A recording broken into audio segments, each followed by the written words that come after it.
हम देखें तो BHEL फोकस में रहेगा और साथ ही अदानी पावर, क्योंकि BHEL को एक्चुअली दो बड़े ऑर्डर्स मिले हैं।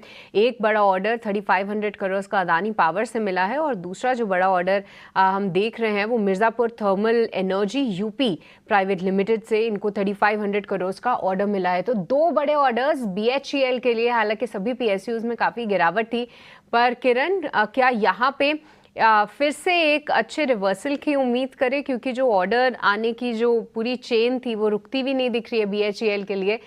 एक पल को हमने से 280 के भी स्तर देखे थे। आज के लिए कौन से लेवल्स ध्यान में रखें? बीएचईएल की ओवरऑल अगर हम बात करें तो लास्ट टाइम भी इलेक्शन के पहले हमने जब डिस्कस किया था तो ये डिस्कशन था कि कहीं ना कहीं बीएचईएल में एक डेकेड ब्रेकआउट है।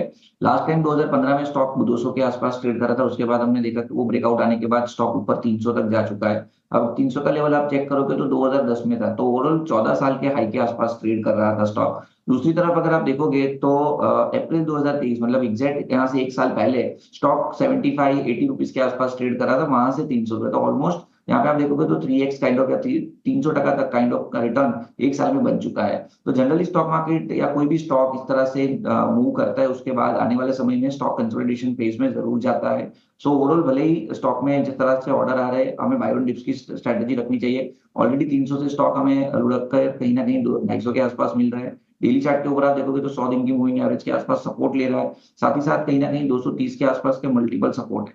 तो अगर किसी को लेना है तो एक स्ट्रिक्ट स्टॉप लॉस 230 के आसपास का आप मैनेज कीजिए। अगर 230 का लेवल ब्रेक होता है तो चांसेस है उसकी जो 200 दिन की मूविंग एवरेज 190 वहां तक ये स्टॉक जा सकता है। सो कोई नेगेटिव बात नहीं है, एक पॉजिटिव न्यूज है इस स्टॉक के ऊपर। लेकिन ओवरऑल जिस तरह का परफॉर्मेंस लास्ट एक साल में उसने दे दिया है, चांसेस है कि आने वाले 3-4 महीने If you are an Indian accountant and bookkeeper and you're regretting the fact that stock sideways to consolidation में जा सकता है, तो इस कंसोलिडेशन में कोई भी डिप आता है तो वहां पे आप बाई कीजिए और 230 का एक स्ट्रिक्ट स्टॉप लॉस के साथ ही आप बाई करना।